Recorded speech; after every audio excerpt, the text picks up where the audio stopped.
Hello friends, our next lecture about the shapes of atomic orbital और shapes of atomic orbital में हम लोग observe करेंगे nodal surface और बाउंड्री सरफेस के बारे में, जिनको हम लोग ऑब्जर्व करेंगे। तो इनको पढ़ने के लिए सबसे पहली चीज आपको जो जानकारी होनी चाहिए कि एटॉमिक ऑर्बिटल कितने होते हैं, ये आपको मालूम होना चाहिए।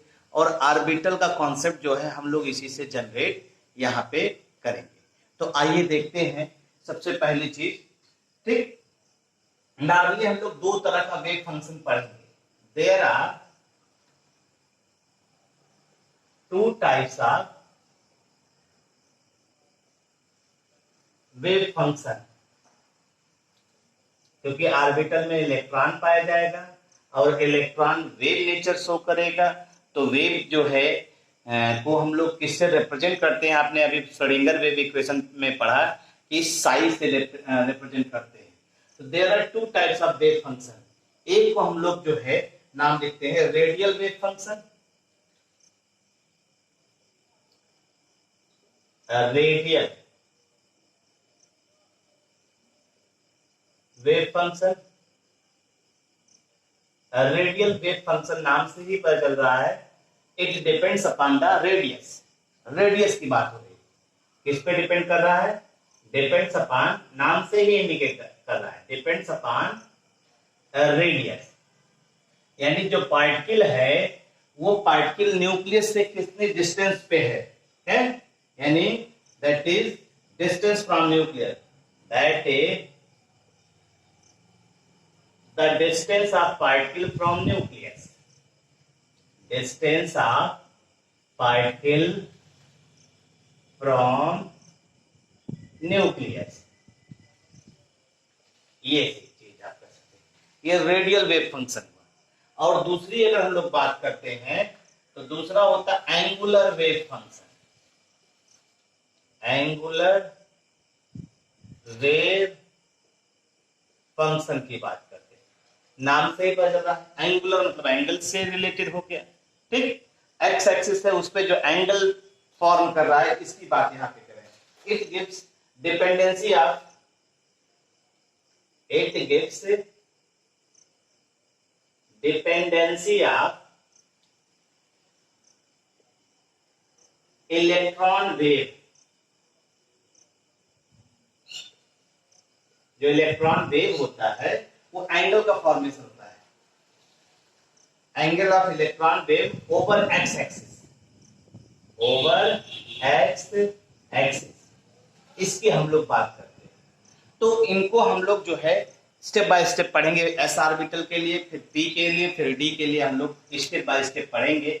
नोडल सरफेस कैसे क्या होता है, नोड की वैल्यू कैसे कैलकुलेट करते हैं, और बाउंड्री सरफेस क्या होता है, इन सभी के बारे में हम लोग ऑब्जर्व करेंगे।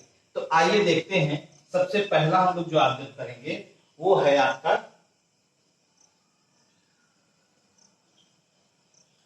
S orbital.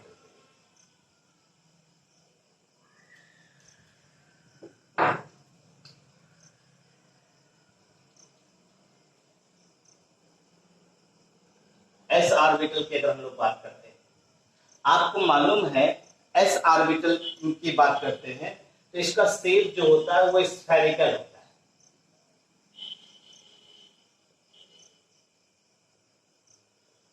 है, स्फेरिकल शेप होता है इसके शेप को। और हम लोग जानते हैं इसमें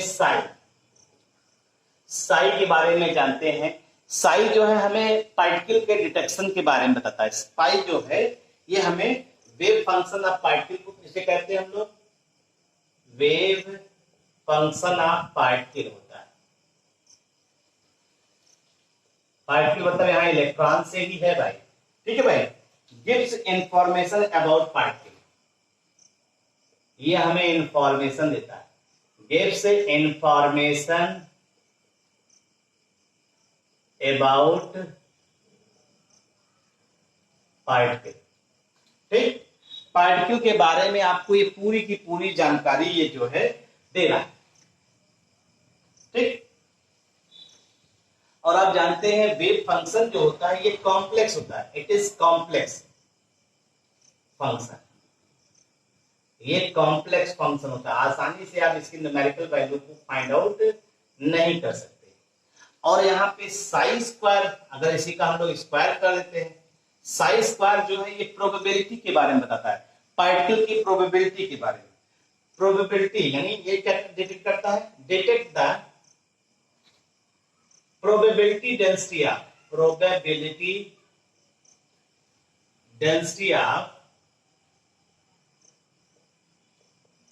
पार्टिकल, ये हमें बताता है साई। ठीक, साई जो है हमें ये आपके इसके बारे में बताता है। और अगर एस ऑर्बिटल की बात करते हैं, एस ऑर्बिटल के पास इलेक्ट्रॉन है, एस ऑर्बिटल में अगर इलेक्ट्रॉन है और उसके एसोसिएटेड वेव को हम लोग क्या कहेंगे, इलेक्ट्रॉन के एसोसिएटेड वेव, कि वेव नेचर भी शो करता है ना। इलेक्ट्रॉन जो है, जो इलेक्ट्रॉन का वेव नेचर होता है, उसका जो वेव फंक्शन होगा उसे हम लोग, यानी इलेक्ट्रॉन के बारे में जानकारी करना तो उसे किससे डिनोट करेंगे, साई स्क्वायर से, साई स्क्वायर से। और अगर हम लोग इसी जो इलेक्ट्रॉन पाया जा रहा है इस ऑर्बिटल में, उसका उससे एसोसिएटेड वेव का वेव फंक्शन हम लोग साई स्क्वायर से रिप्रेजेंट कर रहे हैं। और इसी को साई स्क्वायर और इलेक्ट्रॉन से, जो इलेक्ट्रॉन की न्यूक्लियस से जो डिस्टेंस है उसके बीच में अगर हम लोग ग्राफ प्लॉट करें, if we plot a graph, देखिए ग्राफ प्लॉट करना है तो क्या, आपने एक एक्सिस ये ले लिया और एक एक्सिस ये ले लिया, इस पे आपने दिखा दिया ये आर, आर क्या है, डिस्टेंस, पार्टिकल की डिस्टेंस फ्रॉम द न्यूक्लियस। और ये आपका जो ओरिजिन पॉइंट है, ये पॉइंट आपका क्या कहलाएगा, न्यूक्लियस, ये न्यूक्लियस हो गया। ठीक है भाई। अब और ये जो है आपकी प्रोबेबिलिटी डेंसिटी हो गई, जो प्रोबेबिलिटी डेंसिटी है वो किसको, साई स्क्वायर से। और आप देखिए यहाँ साई स्क्वायर जो है सिर्फ किस पे डिपेंड कर रहा है, साई स्क्वायर जो फंक्शन है वो किसका है, आर का है। अगर हम इसी को ध्यान दें, यहाँ इसी को ध्यान दें तो साई स्क्वायर हमें एस ऑर्बिटल में इलेक्ट्रॉन की प्रोबेबिलिटी के बारे में बताता है। ठीक, अगर हम एस ऑर्बिटल की बात करते हैं तो अगर इसके ग्राफ को हम लोग देखते हैं तो इसका ग्राफ जो है कुछ इस तरह से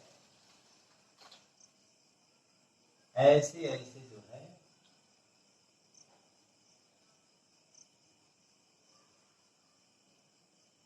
ये इस तरह से दिखाई दे रहा है। ये किसके लिए है, for 1s orbital, 1s orbital. अब इससे इंफॉर्मेशन क्या आपको मिले ये ध्यान दीजिए। आप देखिए साई स्क्वायर, ये न्यूक्लियस, इस एक्सिस को हम लोग क्या करें, ये न्यूक्लियस है और ये न्यूक्लियस के पास है, तो इसका मतलब है एस ऑर्बिटल में न्यूक्लियस के सराउंडिंग इलेक्ट्रॉन की साई स्क्वायर की वैल्यू ज्यादा है, न्यूक्लियस के सराउंडिंग साई स्क्वायर की वैल्यू यहां ज्यादा है।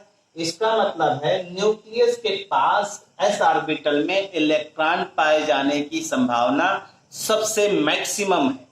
और जैसे जैसे आप डिस्टेंस बढ़ाते जाते हैं न्यूक्लियस से पार्टिकल की, आप देखिए धीरे धीरे इनकी जो प्रोबेबिलिटी डेंसिटी है, इलेक्ट्रॉन पाए जाने की संभावना है, वो धीरे धीरे आपकी क्या हो रही है, कम हो जा रही है।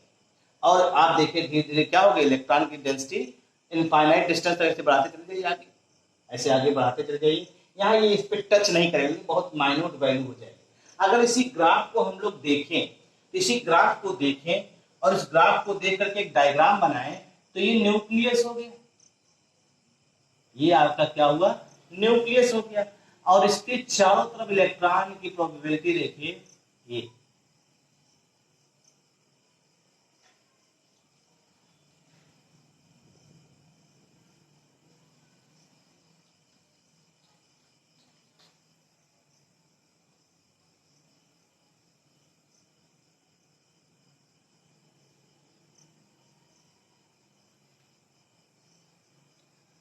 इस तरह से दिखा रहे हैं। अब आप आप जानते हैं ये क्या है, ये आपका न्यूक्लियस हो गया, ये आपका न्यूक्लियस हो गया। आप एक चीज गौर करिएगा, यहाँ पे डायग्राम बनाते वक्त एक चीज ध्यान रखना आपको कि जैसे जैसे न्यूक्लियस से डिस्टेंस बढ़ेगी, यानी इधर आप मूवमेंट कर रहे हैं, जैसे जैसे आप डिस्टेंस बढ़ा रहे हैं, डिस्टेंस इंक्रीज कर रहा है, आपने क्या किया, डिस्टेंस इंक्रीज कर रहा है, तो आप यहाँ पे ऑब्जर्व क्या कर रहे हैं, ये जो ब्राइटनेस है वो धीरे धीरे डिक्रीज कर रही है। ब्राइटनेस आपकी जो है, ब्राइटनेस ऑफ डायग्राम क्या हो रही है, डिक्रीज कर रही है। ब्राइटनेस ऑफ डायग्राम डिक्रीज कर, इसका मतलब क्या हुआ, धीरे धीरे ये आपकी ब्राइटनेस कम हो रही है। और ब्राइटनेस ऐसे दूर देखिए, आप यहाँ इसके आसपास ज्यादा ब्राइटनेस दिखाई दे रही है, इसका मतलब यहाँ पे इलेक्ट्रॉन की प्रोबेबिलिटी जो है वो मैक्सिमम है। यहाँ पे इलेक्ट्रॉन की प्रोबेबिलिटी क्या है, यहाँ इलेक्ट्रॉन प्रोबेबिलिटी मैक्सिमम है, प्रोबेबिलिटी। और जैसे जैसे आपने कहा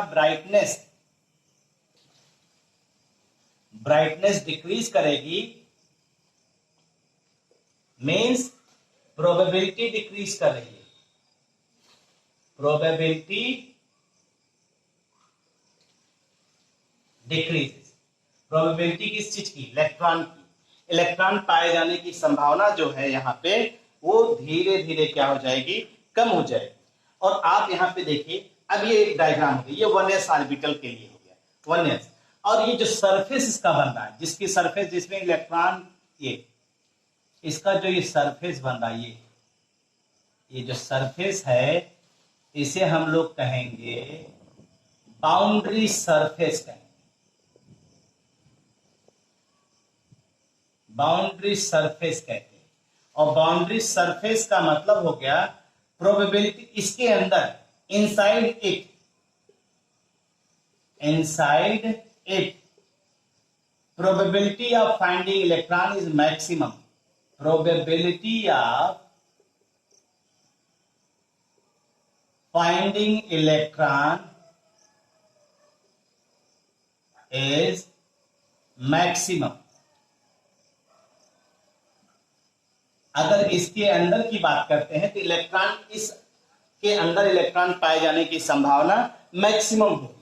और कहा जाता है इलेक्ट्रॉन पाए जाने की संभावना मैक्सिमम का मतलब हो गया कि 100% तो कभी नहीं माना जाता, क्योंकि ये माना था इलेक्ट्रॉन सर्टेन टाइम कभी इधर बाहर भी निकल जाता है, फॉर फ्रैक्शन, मतलब 1 मिलियन में एक आध पार्टिकल की बात हम कर रहे हैं, लेकिन कुछ समय के लिए, तो उनकी प्रोबेबिलिटी 100% हम लोग नहीं मान सकते। अगर आप प्रोबेबिलिटी 100% मानेंगे तो इंटायर यूनिवर्स को काउंट करना पड़ेगा। इसलिए हम लोग इलेक्ट्रॉन की प्रोबेबिलिटी इस बाउंड्री सरफेस के अंदर कितना मानते हैं, 90%, 95% के अप्रोक्सीमेट मानते हैं। और 90 to 90%, 95% के अप्रोक्सीमेट जो रीजन पाया जाता है उसी को हम लोग क्या कहते हैं, ऑर्बिटल कहते हैं। आइए आगे देखते हैं। अभी तो ये तो 1s के लिए हुआ, अब हम 2s के लिए बनाते हैं, उसी से देखिए। और फॉर 2s, फॉर 2s,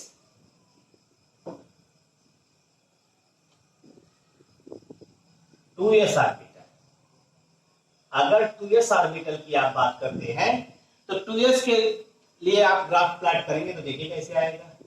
ये हुआ एक एक्सिस, ये होगा, ये r हो गया, डिस्टेंस फ्रॉम न्यूक्लियस। ये है आपका क्या, r का मतलब है डिस्टेंस फ्रॉम न्यूक्लियस। ये यहाँ पे एक चीज हो जाएगा, ये आपका न्यूक्लियस हो गया, ये आपका साई स्क्वायर हो गया, और साई स्क्वायर फंक्शन किसका है, r का है। एक एक्सिस ये हो गया और एक एक्सिस ये हो गया। अब देखिए इस डायग्राम को, ये 1s के लिए था, 2s के लिए बना रहे हैं, तो 2s के लिए बनाएंगे तो ये देखिए धीरे धीरे आपका ये आएगा,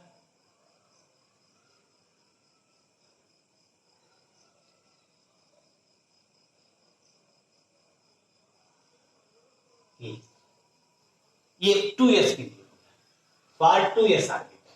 कैसे, क्या मतलब हुआ यहाँ पे? आप देखिए प्रोबेबिलिटी आपका इलेक्ट्रॉन की जो है वो धीरे धीरे डिस्टेंस बढ़ा रहे हैं तो क्या हो रही है, कम हो रही है।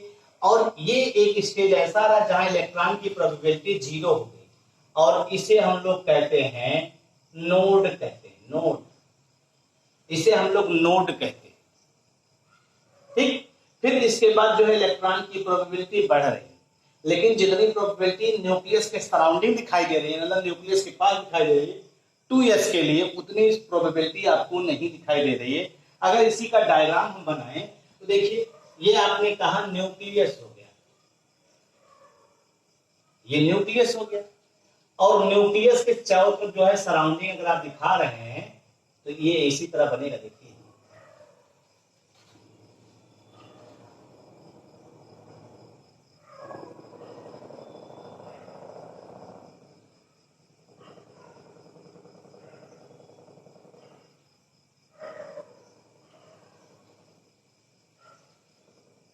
ये हो गया,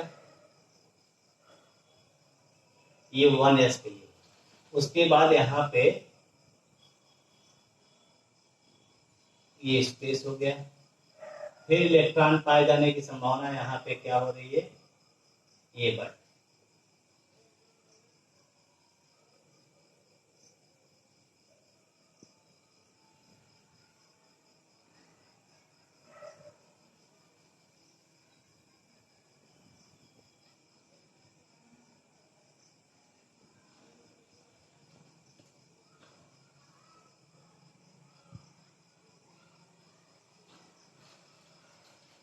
इलेक्ट्रॉन पाए जाने की संभावना यहाँ पे बढ़, ये 2s के लिए। अब देखिए यहाँ पे हमने बताया ये 1s के लिए है, अराउंड द न्यूक्लियस, ये न्यूक्लियस आपका हो गया, ये न्यूक्लियस हो गया। और यहाँ इलेक्ट्रॉन की प्रोबेबिलिटी आपको हम क्या दिखा रहे हैं, यहाँ इलेक्ट्रॉन की प्रोबेबिलिटी जो है मैक्सिमम अराउंड द न्यूक्लियस। फिर आप जैसे जैसे डिस्टेंस बढ़ा रहे हैं, डिस्टेंस बढ़ा रहे हैं, एक स्टेज ऐसा आता है जहां इलेक्ट्रॉन की प्रोबेबिलिटी 0 हो जाती है और इसे आप क्या कहते हैं, नोड कहते हैं, नोड। जहां इलेक्ट्रॉन पाए जाने की संभावना 0 होती है उसे आप नोड कहते हैं। और जिस सरफेस पे नोड पाया जा रहा है इसे आप नोडल सरफेस कह रहे हैं, नोडल सरफेस कह रहे हैं। और हमने आपसे कहा कि नोडल सरफेस मिल गया, अब बाउंड्री सरफेस देखिए क्या है, अब ये बाउंड्री सरफेस हो गया, ये जो बाहर वाला दिखाई दे रहा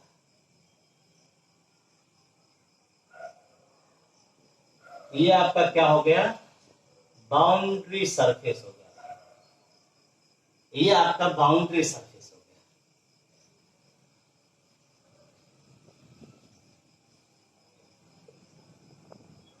बाउंड्री सरफेस, तो यहां बाउंड्री सरफेस ये छोटा दिखाई दे रहा है, यहां बाउंड्री सरफेस बड़ा है। ये किसके लिए है, ये 2s ऑर्बिटल के लिए, 2s के लिए, ये दोनों 2s के लिए। और ये लार्ज बाउंड्री सरफेस है, लार्ज बाउंड्री सरफेस है। तो यहां इलेक्ट्रॉन की प्रोबेबिलिटी भी क्या होगी, इलेक्ट्रॉन प्रोबेबिलिटी मैक्सिमम होगी।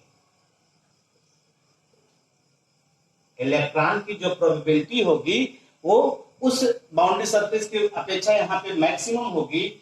और आप जानते हैं जहां पे इलेक्ट्रॉन की प्रोबेबिलिटी मैक्सिमम होती है अप्रोक्सीमेट कितना, 90%, उसी को हम लोग क्या कहते हैं, ऑर्बिटल कहते हैं।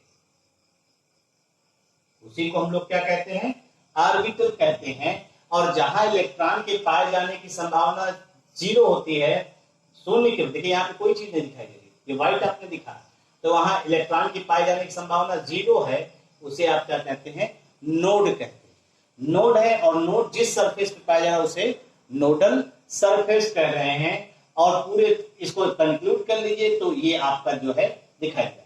तो large boundary surface, small boundary surface, nodal surface आपको दिखाई दिया, बाउंड्री सरफेस दिखाई दे रहा, ये आपका एस ऑर्बिटल है। इसको आप देखिए, एस ऑर्बिटल स्फेरिकली सिमेट्रिकल होता है, स्फेरिकली सिमेट्रिकल होता है। तो इसमें नंबर ऑफ नोड्स आपको दिखाई देंगे, एंगुलर नोड्स नहीं, एंगुलर जो है नोड्स आपको यहाँ पे दिखाई नहीं देंगे। तो अगर स्फेरिकली सिमेट्रिकल है तो यहाँ नंबर ऑफ नोड्स जो हम लोग काउंट करते हैं उसके लिए आप सीधा सीधा देखिए, नंबर ऑफ नोड। जैसे 1s ऑर्बिटल है, 1s ऑर्बिटल में नोड की संख्या क्या होगी? 0। 2s ऑर्बिटल है, नोड की संख्या 1। 3s ऑर्बिटल है, नोड की संख्या 2। 4s ऑर्बिटल है, नोड की संख्या 3। ऑर्बिटल को अगर आप ध्यान दीजिए ऑर्बिटल में, तो अगर इनको ध्यान दीजिए, यहाँ n की वैल्यू कितनी है? 1। यहाँ n की वैल्यू कितनी है? 2। यहाँ n की वैल्यू कितनी है? 3। यहाँ n की वैल्यू कितनी है? 4। अगर इनके लिए फार्मूला आप इस्तेमाल करना चाहें तो फार्मूला जो है, फार्मूला हम लोग यूज कर सकते हैं कॉमन फार्मूला यूज कर सकते हैं फॉर कैलकुलेशन ऑफ नोड, और वो है n-1। n-1 देखिए, n-1 0, n-1 n की वैल्यू कितनी? 2-1 1, 3-1 2, 4-1 3। ये आपका नंबर ऑफ नोड निकालने के लिए ये फार्मूला है, इसको हम लोग ऑब्जर्व करते हैं। आइए अब आगे चलते हैं, ऑर्बिटल की बात करते हैं।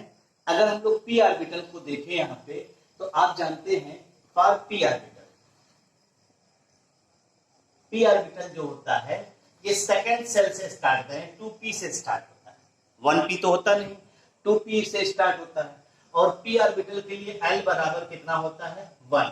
तो m की जो टोटल वैल्यू आएगी 2 × 1 + 1 = 3।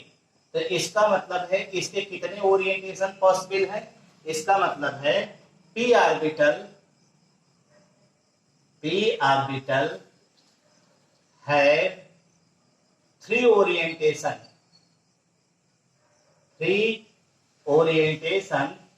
in 3D space, और उनका नाम जो होता है दैट इज px, py और pz। That is px, py, pz। तो हम इन्हीं को अब ऑब्जर्व करेंगे। तो हमने वहां एक्सिस बना के रखी हुई है। देखिए ये जेड एक्सिस ले लिया है, प्लस और माइनस दिखा रहे हैं, प्लस और माइनस दिखा रहे हैं, माइनस और प्लस और माइनस दिखा रहे हैं आपको। तो प्लस और माइनस इस तरह से अरेंज कर दिया गया है। जेड एक्सिस बना दिया है, वाई एक्सिस और एक्स एक्सिस दिखा रहे हैं हम आपको। तो अगर हम लोग इसमें देखना चाहें, एक्स एक्सिस को देख रहे हैं, एक्स एक्सिस को अगर देखेंगे तो यहाँ पर क्योंकि आप जानते हैं ये डंबल शेप होता है, लोबल फॉर्म में रिप्रेजेंट होता है। तो यहाँ तो न्यूक्लियस होगा, यहाँ न्यूक्लियस होगा, यहाँ न्यूक्लियस होगा। न्यूक्लियस में इलेक्ट्रॉन के पाए जाने की प्रोबेबिलिटी 0 होगी।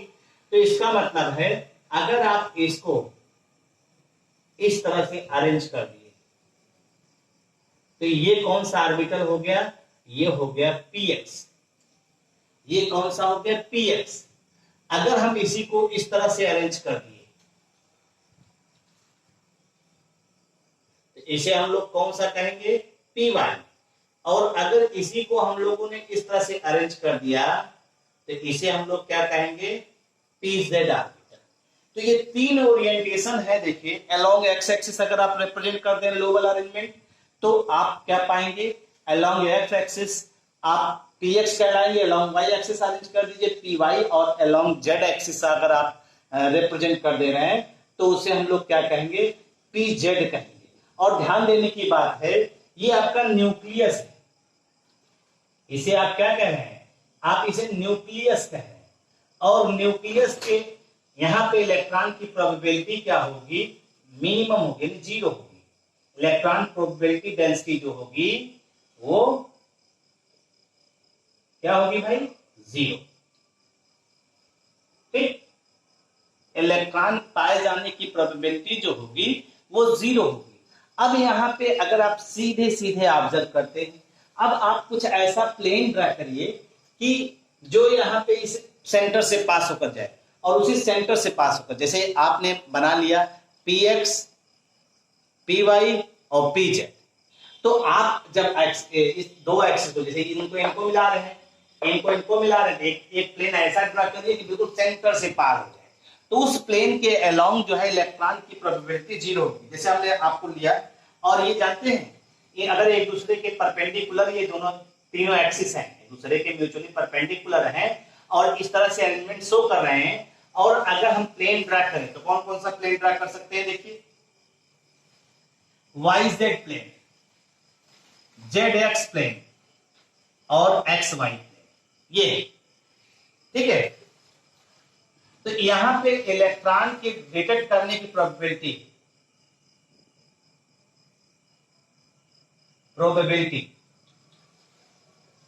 जीरो। ZX प्लेन में भी इलेक्ट्रॉन की प्रोबेबिलिटी जीरो होगी। XY प्लेन में भी इलेक्ट्रॉन डिटेक्ट करने की प्रोबेबिलिटी जीरो। और इन तीनों प्लेन को ही आप क्या कह रहे हैं? Angular nodal plane surface. These are also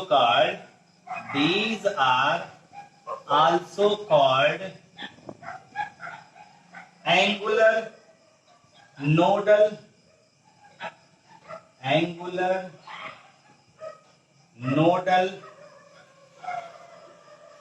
plane surface. इसे आप एंगुलर, जहां इलेक्ट्रॉन, मतलब आप प्लेन ड्रा कर रहे हैं और उस प्लेन के जरिए वहां पे इलेक्ट्रॉन की प्रोबेबिलिटी अगर जीरो पाई जा रही है तो उसे आप क्या कह रहे हैं? एंगुलर नोडल प्लेन सरफेस कह रहे हैं।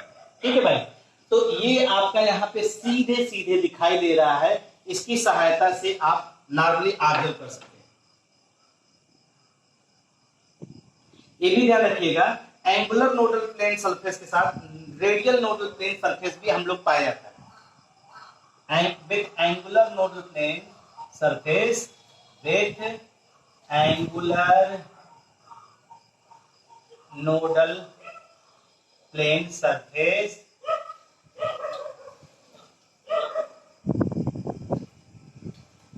Angular nodal plane surface, radial nodal plane surface, radial nodal surface are also find. ये ध्यान रखिएगा, ये भी जो है आपको मिलता है, इस चीज को हम लोग ऑब्जर्व करते हैं। ठीक, और आप जान लीजिए यहां पे जैसे हमने कहा ना 2p ऑर्बिटल, 2p स्टार्ट हो रहा है, 2p स्टार्ट है, जो भी ऑर्बिटल जहां से स्टार्ट हो रहा है, जैसे देखिए 1s स्टार्ट हो रहा है, 2s 2p आ रहा है, फिर 3s 3p 3d आ रहा है, फिर 4s 4p 4d 4f आ रहा है। तो s तो पहले सेल से स्टार्ट हो रहा है 2p, तो जो हमारा रेडियल नोडल प्लेन होगा, नोडल प्लेन सरफेस होगा, पहले ऑर्बिटल में हमेशा क्या होगा? जीरो। यानी इसके लिए भी क्या होगा? जीरो, इसके लिए भी क्या होगा? जीरो, इसके लिए भी क्या होगा? जीरो होगा। ये ध्यान रखिएगा, ठीक है भाई। यानी एक लाइन हम लिख सकते हैं, हम लोग इसको लिख सकते हैं,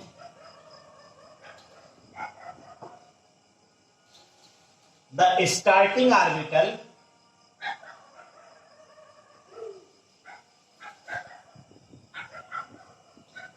कौन कौन सा? That is 1s 2p 3d 4f orbital does not have what? A radial nodal plane surface. A radial nodal plane surface. ये ध्यान रखिएगा, रेडियल नोडल प्लेन सरफेस में नहीं पाया जाता। ठीक है भाई, हमने क्या कहा कि इसमें रेडियल नोडल प्लेन सरफेस यहाँ पे आपको नहीं मिलेगा। 1s में, 2p में, 3d में, 4f ऑर्बिटल में does not have a radial nodal plane surface. ये ध्यान रखिएगा इस चीज को। अगर हम लोग इसकी बात करते हैं, अभी हम लोगों ने पढ़ा था रेडियल नोडल सरफेस और एंगुलर नोडल सरफेस की बात कर रहे थे। जैसे 1s ऑर्बिटल को अगर लेते हैं, उसमें रेडियल नोडल सरफेस क्या होगा? एब्सेंट होगा। 2s में नोड कितने होंगे? रेडियल नोडल कितने होंगे? 1 होंगे। 3s में कितने होंगे रेडियल नोडल सरफेस? 2 होंगे। तो जो स्टार्टिंग ऑर्बिटल है उसमें रेडियल नोडल सरफेस हमेशा क्या होगा, एब्सेंट होगा। जैसे देखिए 2p में ऑर्बिटल की बात करें, रेडियल नोडल सरफेस एब्सेंट। अब ऐसे 3D लेंगे तो वहां रेडियल नोडल सरफेस क्या होगा, एब्सेंट होगा। लेकिन यहाँ 2p में रेडियल नोडल सरफेस एब्सेंट है, एंगुलर नोडल सरफेस प्रेजेंट है। बार बार नाम आ रहा, अभी हम आपको डायग्राम के थ्रू भी दिखाएंगे कहां पे रेडियल है और एंगुलर नोडल सरफेस है। 3p ऑर्बिटल की जब हम चर्चा करेंगे तो उसमें रेडियल नोडल सरफेस और एंगुलर नोडल सरफेस दोनों प्रेजेंट होंगे, यहाँ पे ये ध्यान रखिएगा। अब हम डायग्राम के थ्रू इन दोनों को दिखाते हैं कैसे क्या है, ठीक है भाई। डायग्राम के थ्रू अगर हम लोग इसको ऑब्जर्व करें तो हटा रहे हैं इसको, देखिए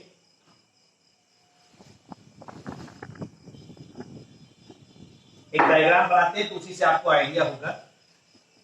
जैसे आपने लिया था z एक्सिस ना, आपने इसको लिया था एक एक्सिस को मान लिया आपने, और एक एक्सिस को मान लिया ऐसे।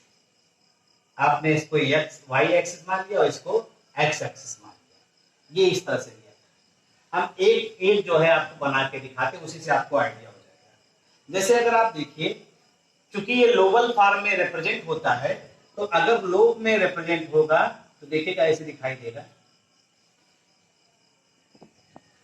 ये हुआ।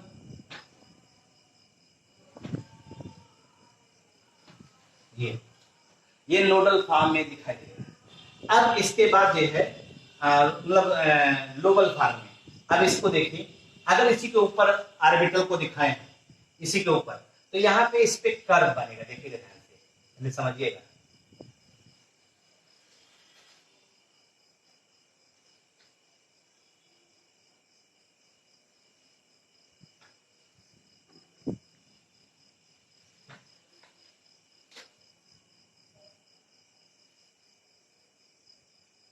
ये इस तरह से कर्व बनेगा। अब इसी के ऊपर जो है हम एक ऑर्बिटल का जो है डायग्राम दिखा देंगे।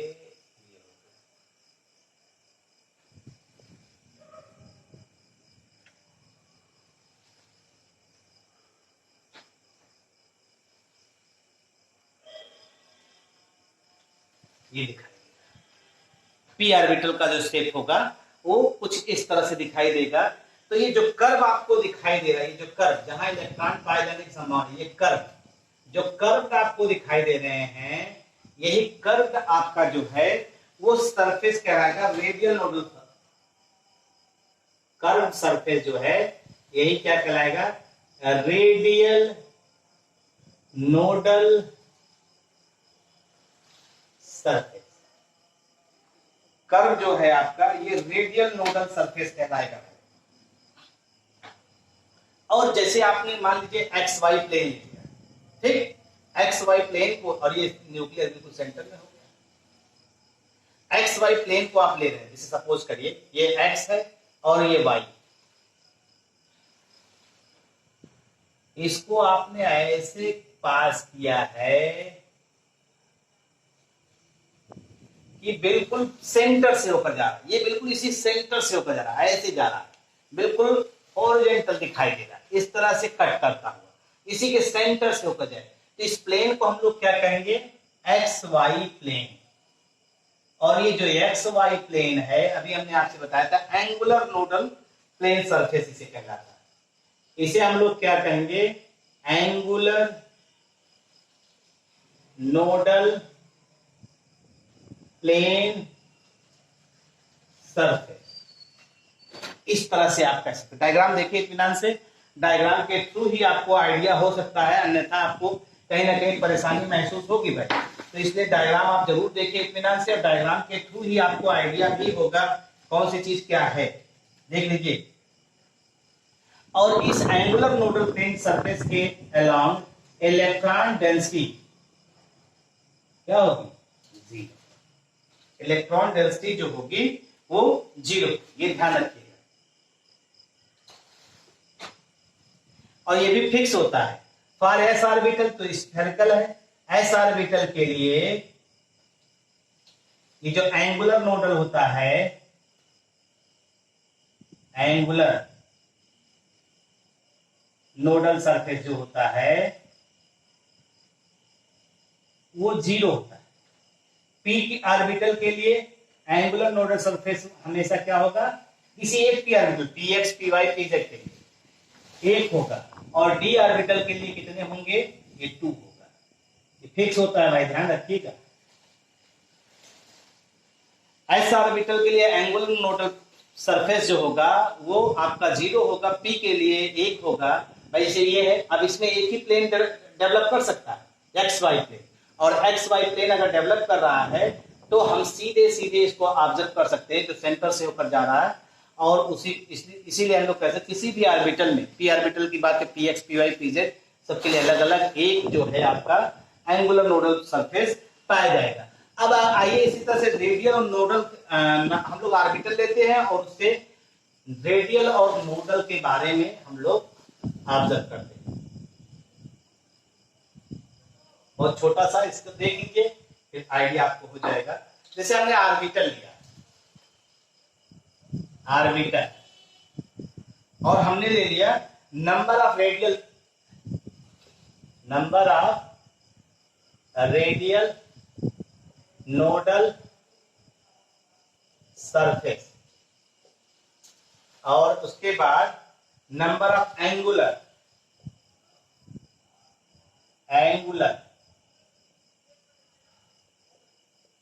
नोडल सरफेस, ये हो गया, और ये सम कर दिया। अगर आप इसकी ध्यान दीजिए तो हम लोग कहते हैं 1s एटॉमिक ऑर्बिटल। 1s के लिए रेडियल नोडल और दोनों क्या होते हैं, 0, सम क्या हो जाएगा, 0। 2s के लिए देखिए एंगुलर तो होता ही नहीं है, ये 1 होता है। 3s के लिए ये 2 होता है, और ये तो 0 ही होता है। तो ये पूरी वैल्यू क्या आ जाएगी, 1 और 2, ये हो गया एस के लिए। पी के लिए देखिए, 2p के लिए हमने बताया रेडियल नोडल स्टार्टिंग वाले का हमेशा क्या होता है, 0, ठीक है भाई। और उसके बाद इसका एंगुलर नोडल हमने बताया था, p के लिए सभी 1 होंगे तो 1 हो गया। 3p के लिए क्या हो जाएगा, ये भी 1 हो जाएगा, ये भी 1 हो जाएगा, ये 2 हो जाएगा। फिर 4p की बात करते हैं, ये 2 हो जाएगा, ये 1 हो जाएगा, 3 हो जाएगा। ऐसे d के लिए आप देखिए, 3d के लिए स्टार्टिंग है इसका 0 हो जाएगा, और इसकी हमेशा वैल्यू कितनी होगी, 2। 4d के लिए 1 हो जाएगा, और इसकी वैल्यू कितनी हो जाएगी, 2। तो ये 2 हो जाएगा, और ये कितना हो जाएगा, 3।